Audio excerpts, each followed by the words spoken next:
Chapter 8. Jesse felt stiff and sweaty as they rode back to the station early the next morning. The mishap at the penitentiary had taken almost 10 hours to get completely under control. Thankfully, no one had been seriously injured, and all the inmates were accounted for and back in their cells. "That was good work in there, everyone," Patrick said, looking at each man in turn. "I know tomorrow is Sunday, but we are on call again, so get some rest when you get home and make sure your phones are with you." "You gonna see Brie again?" Cam asked, leaning closer to Jesse. "Probably not today. I'm too tired, but I invited her to church with me tomorrow."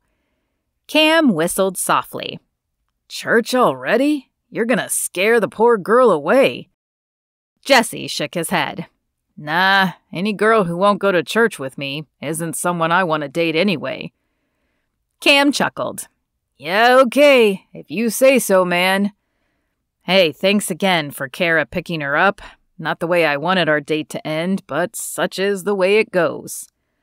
"No worries, man. I got your back, and believe me, Kara knows only too well how that happens. She probably explained it all to Brie if she didn't scare her away. Being married to a SWAT member takes a special kind of woman." Jesse knew that was true. It was one reason he was so careful.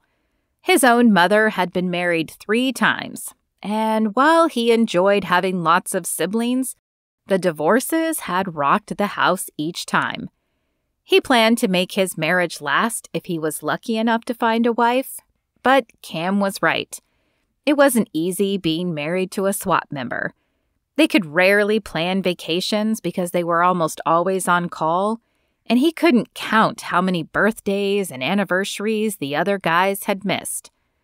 A woman had to be independent and understanding, and Jesse wasn't sure Brie was. But something about her intrigued him, so he would give it a few more days and a lot more prayer. When they returned to the station, Jesse forced himself to shower before heading home. Not only did he need to wash off the grime, but the hot water would wake him up enough for the drive home.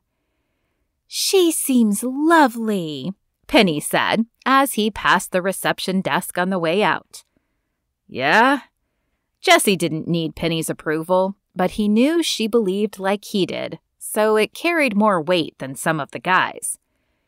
"I mean, I didn't see her in her natural element, but yeah, she appeared smart and nice. Does she go to church?" "She's coming with me tomorrow." Penny flashed a thumb-up sign, and Jesse shook his head as he walked off. He didn't know many other 30-year-old women who flashed thumb-up signs anymore, but Penny walked to her own drum. It was one of her more endearing qualities. Bugsy greeted him when he arrived home, and after a quick sandwich to tide the growling monster in his stomach — he never had finished dinner — he brushed his teeth and crawled in bed. He didn't think he would sleep the whole day, but just in case, he set his alarm for the following morning and sent Brie a quick text letting her know he would pick her up at 9:30 on his way to church, if she still wanted to come. Brie smiled at the text on her phone again. Though still a little nervous about going to church, she looked forward to seeing Jesse again, especially after their last time together got cut short. "Aren't you going to buy anything?" Ariel asked as she held up a designer dress. "I'd love to, but I can't." Brie's father hadn't explicitly said she couldn't buy anything else, but she was pretty sure that his ultimatum included that detail. Besides, she didn't need anything else. Brie realized some of her shopping had been out of boredom, but since having to get a job, she didn't find herself bored very often. Tired? Yes, but bored? Not so much. "Come on, just a little something small for yourself." Ariel scanned the shelves and grabbed a small bag. "Here, how about this?" Brie shook her head. "I don't need a new bag. Besides," she leaned in and turned the price tag over, "it's $2,000. My dad made me get a job because I spent too much, remember? Ariel rolled her eyes. You're no fun anymore. Fine, I'll get it for both of us. It will look great with my outfit for the party tonight. You are still coming, aren't you? Brie hesitated. She did want to go out after a long week of work, but she didn't want to be out too late since she was attending church with Jesse. The last thing she needed was to show up with dark circles under her eyes. You can't skip the party. It's like the biggest event since the last event, Brie supplied with a smile. The party was going to be big, but not the event Ariel was making it out to be. Cade will be there. A mischievous smile crossed Ariel's face. Conflicting emotions battled inside Brie. She did want to see Cade again, didn't she? I'm coming. I just can't stay all night because I'm seeing Jesse in the morning. On Sunday? Where could you possibly be going on Sunday morning? Her eyes widened as the only logical conclusion came to mind. You're going to church with him? Brie shrugged. Why? You called the bet off. It's not like you have to keep trying to impress him. I'd already agreed to go. It would be rude not to. Ariel shook her head. Who are you, and what did you do with my friend? Brie knew Ariel was teasing, but she was beginning to wonder the same thing. Ever since she had gone to the children's hospital with Jesse, she couldn't get those kids out of her head. She wanted to do something for them, something like Jesse did. She'd have to discuss ideas with her father. He didn't want her spending money frivolously, but surely he wouldn't be against a donation to the hospital. I'm still here. Brie glanced at her watch. She still needed to shower after her shift this morning. She had met Ariel right after she got off. Shouldn't we get ready for that party now? Fine, let me check out and then we can swing by your place. I'm assuming you want to get cleaned up first. Brie did not miss the disdain in her friend's voice, and it irritated her. Just because Ariel didn't have to work didn't mean she needed to make fun of Brie for it. It wasn't like it had been her idea, although she did get some satisfaction out of it. Even though being a barista wasn't her dream, she had felt good the first time she got someone's drink order right, and the first day she made every drink right. Of course, I hadn't planned on going without a shower. Good, because no offense, but you smell like sweat and vanilla syrup. Arms laden, Ariel made her way to the register, and Brie shook her head as she followed. Why did people say no offense when they clearly meant it to be offensive? Had she been like that? A few minutes later, shopping bags in hand, Ariel led the way to her father's limo and the girls climbed inside. After a quick stop at Brie's for her to shower and change, the girls were back on the road and headed to the Upper East Side for the party. The driver pulled up to the club and the girls got out. Music carried out onto the streets, and the line to get in wrapped around the building. Brie checked her watch again.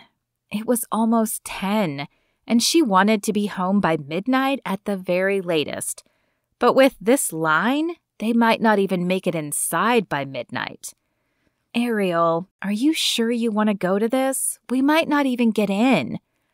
Oh, we'll get in. Watch me. Ariel strode purposefully to the front of the line, her long legs pumping underneath her miniskirt. Hey, there's a line, a guy called from the line as Ariel reached the front. Not for me.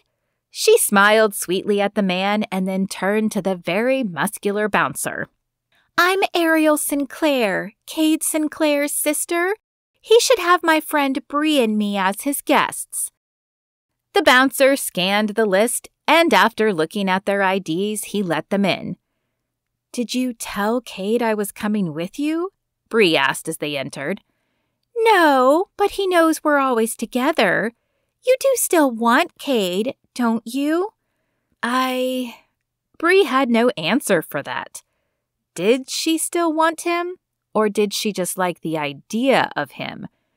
Cade had never paid attention to her, but Jesse opened doors for her and cooked for her.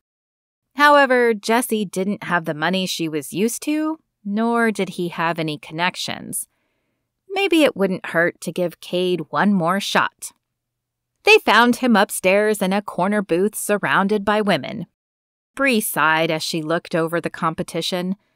All of them wore skin-tight clothing and had many more assets than Brie did. She glanced down at her own dress. It was a designer dress, but Brie had never gone for the ultra skin-tight clothing. Hey, Cade, thanks for the ad, Ariel said. Sure. He waved his hand in a dismissive gesture before placing it around the shoulders of one of the women and pulling her in for a kiss. Brie's stomach turned, and she wondered what she had been thinking wanting to date him. She didn't want to just be a trophy on someone's arm, and that's exactly what these women looked like. Let's go dance, she said to Ariel. Ariel nodded, and the girls headed back downstairs. The dance floor was crowded, and they had a hard time finding a place to call their own. When they finally did, Brie tried to relax, but the club was so loud, and the flashing lights bothered her eyes. What was wrong with her? She used to love going dancing, hadn't she? But as she thought back, she realized dancing had always been Ariel's idea. Brie had gone along because she felt like she needed to. That's what you did when you were rich. You made appearances at the hippest clubs so you could be seen. But suddenly, she didn't feel the need to be seen. Hey, I'm going to head home, Brie hollered to Ariel. The music was so loud that she could barely hear her own thoughts. What? I'm heading home. I'll talk to you later. We just got here. Brie shrugged. I'm just not feeling it tonight. Your loss, Ariel said, as a handsome man tapped her on the shoulder. With a smile, she turned her attention to him, and Brie was no longer a thought on her mind. Brie shook her head and walked toward the exit. Maybe it was being forced to get a job or meeting Jesse and the kids, but she was beginning to wonder what she was doing. She pulled her phone out of her purse and called her father's limo service. Brie wasn't sure she would be able to find a cab, and there was no way she was walking the streets in an unfamiliar area at night.